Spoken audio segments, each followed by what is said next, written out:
الحمد لله نحمده ونستعينه ونستغفره ونعوذ بالله من شرور أنفسنا ومن سيئات أعمالنا من يهده الله فلا مضل له ومن يضلله فلا هادي له وأشهد أن لا إله إلا الله وحده لا شريك له وأشهد أن محمدًا عبده ورسوله أما بعد فإن خير الحديث كتاب الله وخير الهدي هدي محمد صلى الله عليه وسلم وشر الأمور محدثاتها وكل محدثة بدعة وكل بدعة ضلالة وكل ضلالة في النار اللهم صل على محمد وعلى آل محمد كما تحب وترضى رب اشرح لي صدري ويسر لي أمري واحلل عقدة من لساني يفقهوا قولي أعوذ بالله السميع العليم من الشيطان الرجيم بسم الله الرحمن الرحيم وما ارسلنا من رسول الا ليطاع باذن الله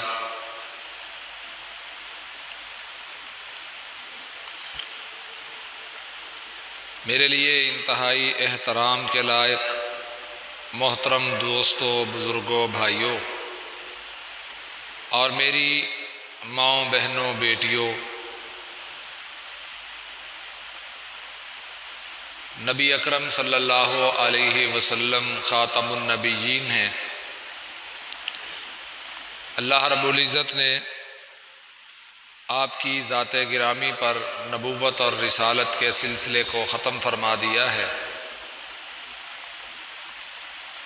اب قیامت کی دیواروں تک اور قیامت کا سورج طلوع ہونے تک اس دنیا میں کوئی پیغمبر، چاہے وہ ذلی حیثیت میں ہو یا بروزی حیثیت میں ہو، آپ کے بعد کوئی پیغمبر اس کائنات میں اب نہیں آ سکتا، پیدا ہو سکتا۔ نبوت اور رسالت کیا ہے؟ سلسلہ آدم علیہ السلام سے اللہ تعالیٰ نے شروع فرمایا اور اس کا سلسلہ اللہ رب العزت نے مجسم رحمت صلی اللہ علیہ وآلہ وسلم پر مکمل فرمایا ہے۔ آدم علیہ السلام سے لے کر محمد الرسول اللہ صلی اللہ علیہ وسلم تک اس روئے زمین پر اللہ تعالیٰ نے بہت سے انبیاء کرام علیہم السلام کو بھیجا۔ نبوت اور رسالت کی ذمہ داری کے ساتھ سرفراز فرما کے وہ ذمہ داری عطا کر کے اللہ رب العزت نے ان کو اس کائنات میں بھیجا۔ نبیوں کو اللہ رب العزت نے کتاب عطا فرمائی، حکمت عطا فرمائی اور نبوت عطا فرمانے کے بعد اس کام کے لیے بھیجا کہ یہ لوگوں کو اللہ کی عبادت کی طرف بلائیں۔ نبوت اور رسالت کا منصب دنیا میں یہ منصب سب سے بڑا منصب ہے۔ یہ مقام مخلوق میں جو اللہ نے مخلوق پیدا فرمائی ہے اور پھر مخلوق کے جو اللہ نے مقام بنائے ہیں، ان مقامات میں سب سے اونچا اور سب سے بہترین مقام نبیوں کا مقام ہے۔ نبی سے اونچی ذات اللہ نے کائنات کی کسی کی نہیں بنائی۔ نبی کی ذات وہ ذات ہوتی ہے کہ جسے اللہ رب العزت کبھی تو فرشتے کے ذریعے اس پر حکم نازل فرماتے ہیں، کبھی اللہ رب العزت اس کے دل میں بات ڈالتے ہیں اور کبھی اللہ رب العزت ڈائریکٹ اس سے مخاطب ہوتے ہیں اور وہ اللہ کے نبی اور رسول جو ہیں وہ لوگوں تک اللہ کا پیغام پہنچاتے ہیں۔ رسول کہا جاتا ہے اس شخصیت کو جو پیغام پہنچانے والی ہو، جسے ہم پیغمبر بھی کہتے ہیں، جسے قاصد بھی کہا جاتا ہے، ایلچی بھی کہا جاتا ہے، سفیر بھی کہتے ہیں، کہ دنیا میں جو رسول ہے وہ اللہ رب العزت کا پیغام دینے کے لیے اس دنیا میں اللہ نے اس کو چنا ہے۔ اور نبی بھی اس کا مطلب بھی یہی ہے، نبوت کا مطلب ہوتا ہے خبر دینا۔ نبی دنیا والوں کو اللہ رب العزت کی طرف سے آنے والی خبروں سے مطلع کرتا ہے، آگاہ کرتا ہے، وہ اللہ کی خبریں اللہ کی مخلوق تک نبی پہنچاتا ہے۔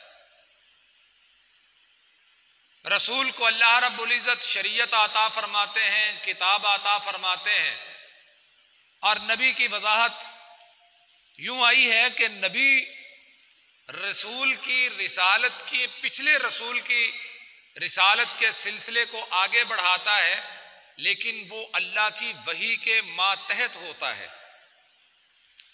ہمارے پیغمبر جناب محمد رسول اللہ صلی اللہ علیہ وسلم نبی بھی تھے اور رسول بھی تھے۔ مقام رسالت کیا ہے؟ رسالت کا مرتبہ کیا ہے؟ اللہ رب العزت فرماتے ہیں ما کان لبشر ان یؤتیہ اللہ الکتاب، سورۃ آل عمران کی آیت نمبر 29 ہے۔ اللہ رب العزت کا فرمان اس آیت کریمہ میں کہ ما کان لبشر ان یؤتیہ اللہ الکتاب، کہ کوئی بشر ایسا نہیں۔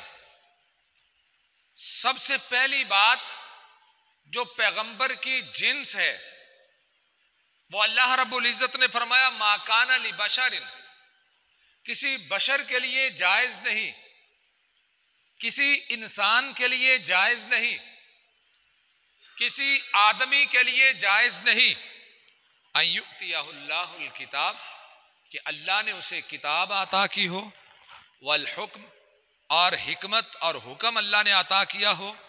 اس سے مراد حکمت دانائی، سمجھداری، فہم اور ذکا ہے، اور دوسرا اس سے مراد فیصلہ سازی کی قوت، اور اللہ رب العزت نے جو اقتدار اپنے پیغمبر کو عطا کیا ہے، والنبوۃ، اور جو نبوت کی ذمہ داری اللہ نے نبی کے کندھوں پہ رکھی ہے۔ ثم یقول، پھر وہ بشر جس کو اللہ نے یہ ذمہ داریاں عطا فرمائی ہیں، پھر وہ لوگوں سے یہ کہے کونو عباد لی، میرے بندے بن جاؤ، میری عبادت کیا کرو، من دون اللہ، اللہ کے علاوہ۔ یہ کسی بھی پیغمبر کے شایان شان نہیں ہے کہ پیغمبر لوگوں کو اللہ کے سامنے اپنا غلام بنائے، اپنی عبادت پر لگائے۔ پیغمبر کی یہ ذمہ داری ہے کہ پیغمبر انسانوں کو انسانوں کی غلامی سے نکال کے اللہ کی غلامی میں داخل کرتا ہے۔ اللہ رب العزت کا فرمان ہے وَلَكِنْ كُونُوا رَبَّانِيِّينَ، وہ پیغمبر لوگوں کو جو دعوت دیتے ہیں وہ دعوت یہ ہے کہ تم اللہ کے غلام بن جاؤ، رب والے بن جاؤ۔ اس آیت کریمہ سے بڑی وضاحت کے ساتھ آپ یہ سمجھ سکتے ہیں کہ جو نبی ہوتا ہے، جو رسول ہوتا ہے، سب سے پہلا کہ اللہ رب العزت نبی کا انتخاب کہاں سے کرتے ہیں، رسول کو منتخب کہاں سے کرتے ہیں؟ رسول کا انتخاب اللہ رب العزت انسانوں میں سے فرماتے ہیں۔ اور دوسرے نمبر پہ رسول اور پیغمبر کی ذمہ داری کیا ہے؟ اس کی ذمہ داری میں یہ بات شامل ہے، اور سب سے پہلی اور اولین بات یہ ہے کہ پیغمبر لوگوں کو لوگوں کی غلامی سے نکال کے اللہ کا غلام بنائے۔ پیغمبر کبھی اپنی زندگی میں لوگوں کو اپنی عبادت کے لیے نہیں اکساتے. پیغمبر کبھی اللہ کے حکم کے مقابلے میں اپنا حکم انسانوں کو پیش نہیں کرتے، بلکہ انسانوں کو اس حکم کے تابع کرتے ہیں جو حکم اللہ رب العزت نے ان کو عطا فرمایا ہے. اللہ رب العزت نے جتنے بھی نبی اس دنیا میں بھیجے، جتنے بھی پیغمبر اس کائنات میں آئے، ان سب پیغمبروں کی زندگی کا مقصد یہی تھا کہ لوگوں کو اللہ کی عبادت کی طرف لگائے. اللہ نے بہت بڑی مثال قرآن حکیم میں بیان کی ہے حضرت نوح علیہ السلام کی سورۃ العنکبوت میں. وَلَقَدْ أَرْسَلْنَا نُوحًا إِلَىٰ قَوْمِهِ، اللہ نے بھیجا نوح علیہ السلام کو ان کی قوم کی طرف. وَلَقَدْ أَرْسَلْنَا نُوحًا إِلَىٰ قَوْمِهِ فَلَبِثَ فِيهِمْ أَلْفَ سَنَةٍ إِلَّا 50 عَامًا. حضرت نوح علیہ السلام کی نبوت کا دورانیہ 50 کم 1000 سال اللہ نے بیان کیا ہے. 950 سال نوح علیہ السلام اس دنیا میں رہے، اس کائنات میں رہے.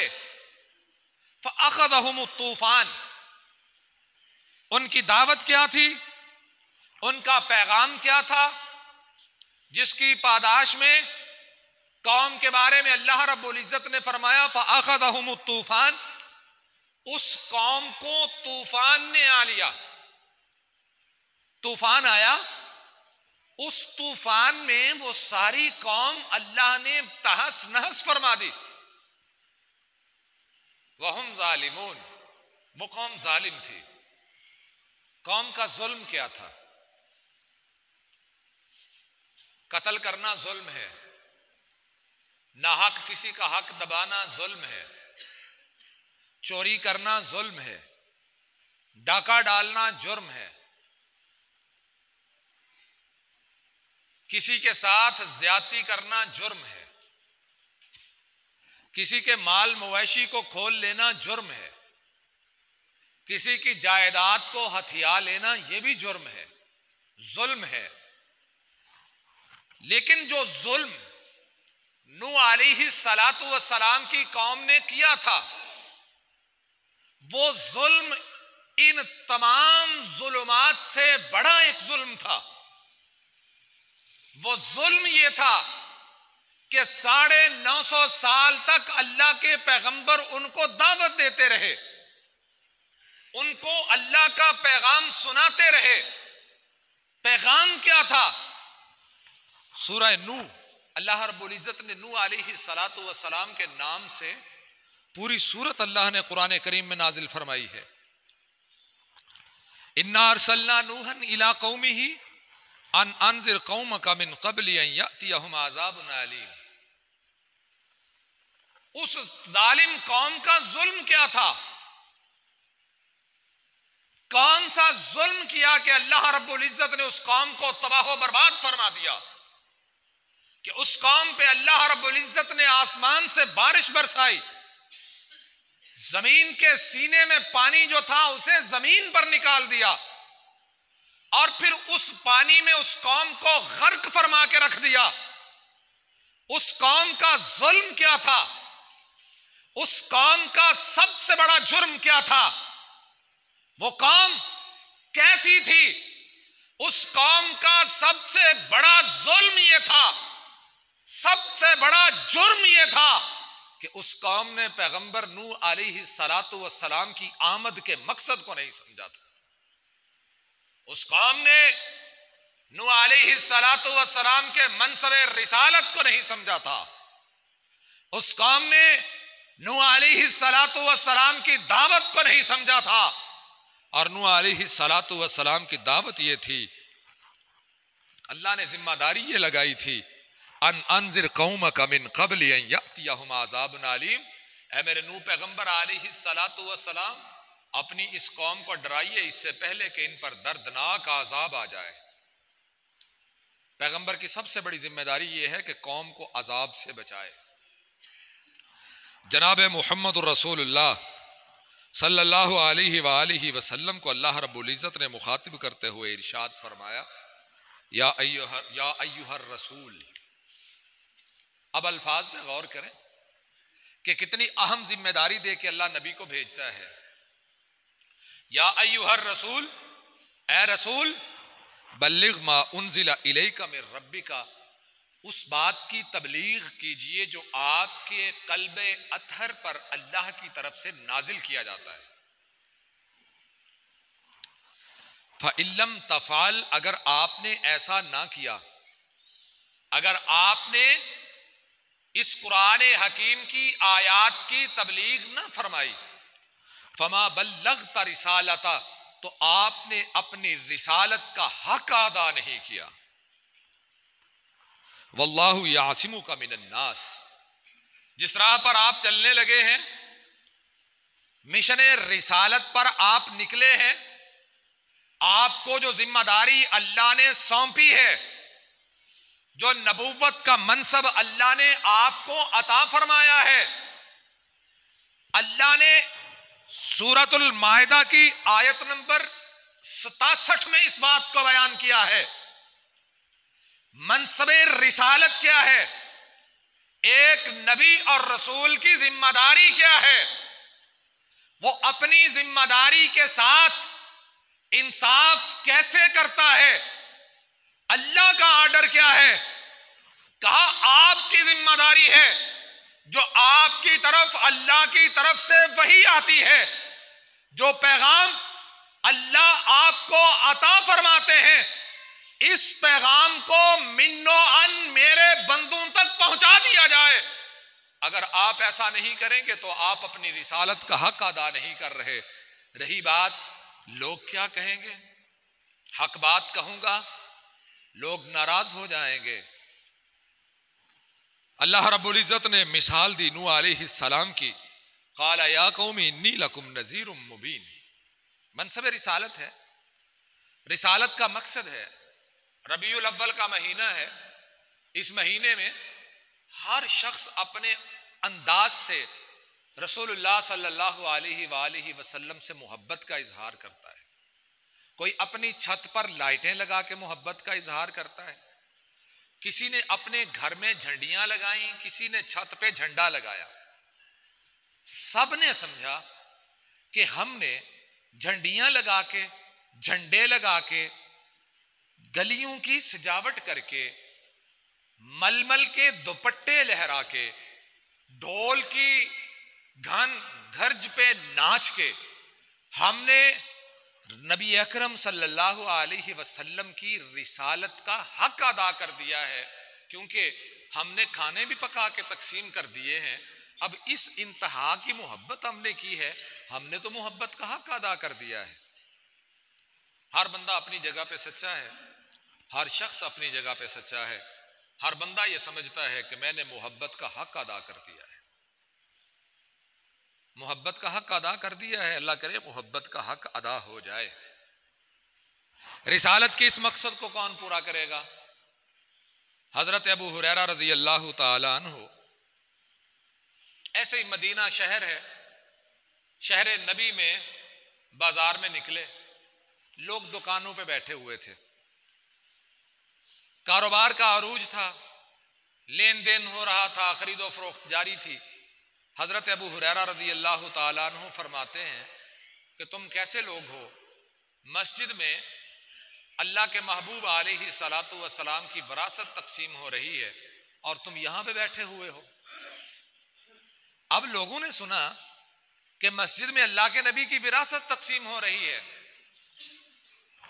سری نگر شہر میں مشہور ہے، حضرت بل کے نام کی ایک درگاہ ہے، ایک آستانہ ہے جسے حضرت بل کہتے ہیں.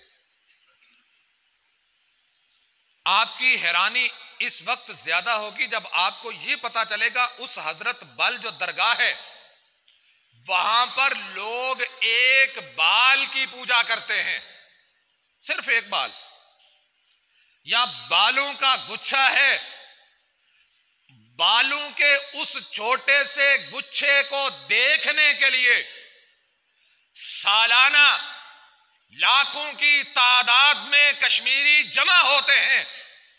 جس طرح ہمارے ہاں بہشتی دروازہ جو پاک پتن میں بنا ہوا ہے نا، اس دروازے سے گزرتے ہوئے کئی لوگ زخمی ہوتے ہیں، بہت کچھ ہوتا ہے. ایسے ہی اس حضرت بل کی درگاہ پہ جا کے اس ایک بال کی زیارت کے لیے کئی لوگ نیچے آ کے زخمی بھی ہوتے ہیں، قدموں تلے روندے بھی جاتے ہیں. لیکن محبت ہے کہ جوش مارتی ہے. بالوں کو دیکھنا ہے، وہ بال معمولی اور عام بال نہیں، ان بالوں کے بارے میں مشہور ہے یہ بال رحمت عالم صلی اللہ علیہ وسلم کے بال ہیں. اس لیے لوگ محبت کا اظہار کرتے ہوئے ان بالوں کو دیکھنے جاتے ہیں، ان بالوں کے لیے قدموں کے نیچے آ کے روندے بھی جاتے ہیں. پرواہ نہیں ہے، اللہ کے محبوب علیہ الصلاۃ والسلام کے جسم کا حصہ تھے، ہم ان کو دیکھنا چاہتے ہیں، اپنی آنکھوں کو ٹھنڈا کرنا چاہتے ہیں. حضرت معاویہ رضی اللہ تعالی عنہ ایک دفعہ بیٹھے ہوئے، ان کے سامنے اللہ کے رسول علیہ السلام نے اپنے ناخن تراشے. بات سمجھ رہے ہیں؟ ناخن تراشے، ناخن کاٹے. معاویہ رضی اللہ تعالی عنہ نے وہ ناخن لیے، اپنے پاس محفوظ کر لیے. جب موت کا وقت قریب آنے والا تھا، بیماری کے ایام میں، کہا جب میں فوت ہو جاؤں، دنیا سے چلا جاؤں، ان بالوں، ان ناخنوں کو میری آنکھوں پر رکھ دیجئے گا. یہ ناخن عام ناخن نہیں ہیں، یہ ناخن رحمت عالم صلی اللہ علیہ وسلم کے جسم سے جدا ہونے والے ہیں. اور اس کے جسم کی اہمیت اور قدر اور مقام کیا تھا. ام سلیم رضی اللہ تعالی عنہ بیان کرتی ہیں کہ انس کے گھر مہمان آئے رضی اللہ تعالی، اور بولو تو صحیح، رضی اللہ تعالی عنہ. مہمان آئے، کپڑے میں روٹیاں لپیٹ کے مہمانوں کے سامنے رکھ دی. مہمانوں نے دیکھا یہ کپڑا پرانا ہے، گندا ہے. چہرے پر آنے والی ناگواری کو صحابی رسول حضرت انس رضی اللہ تعالی عنہ بھانپ گئے، سمجھ گئے. رومال لیا، رومال پکڑا، پکڑ لینے کے بعد اس رومال کو جلتی ہوئی آگ میں ڈال دیا. مہمان حیران ہیں، ششدر ہیں کہ رومال کو آگ میں ڈال دیا ہے. بڑا غصہ آیا ہے انس کو ہماری اس حرکت پہ. سامنے دیکھ رہے ہیں، اس رومال کو آگ میں ڈالا، اس رومال کو آگ نے جلایا نہیں، اوپر جتنی میل کچیل آئی تھی ساری جل کے راکھ ہو گئی. رومال صاف ستھرا اور شفاف ہو کے باہر نکال لیا. مہمان حیران ہیں، سوال کرتے ہیں، پوچھتے ہیں کہ انس اس کی وجہ کیا ہے؟ آج تک ہم نے ایسا منظر نہیں دیکھا کہ کپڑا آگ میں ڈالا جائے اور صاف ہو کے نکل آئے. وجہ کیا ہے؟ انس کہتے ہیں یہ رومال وہ ہے کہ میرے پیارے محبوب علیہ السلام کو ایک دفعہ پسینہ آیا تھا تو آپ نے رومال منگوایا تھا. یہ رومال میں نے آقا کو دیا تھا، میرے محبوب نے اس رومال کے ساتھ اپنے چہرے کو صاف کیا تھا. جس دن کا اس چہرے کو صاف کیا ہے اس دن کے بعد میں نے اسے دھونا گوارا نہیں کیا کہ کہیں میرے محبوب کے پسینے کے اثرات اس رومال سے جدا نہ ہو جائے. اس کا تو پسینہ اتنا قیمتی ہے تو پھر جائیداد کتنی قیمتی ہوگی. صلی اللہ علیہ وآلہ وصحبہ وبارک وسلم.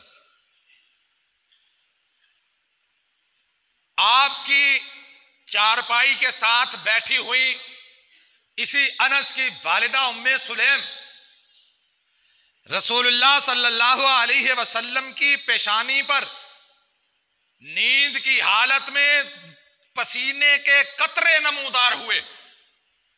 پسینے کے ان قطروں کو ام سلیم نے لیا، چھوٹی سی شیشی میں بند کر لیا. آپ نیند سے بیدار ہوئے، جاگے. جاگنے کے بعد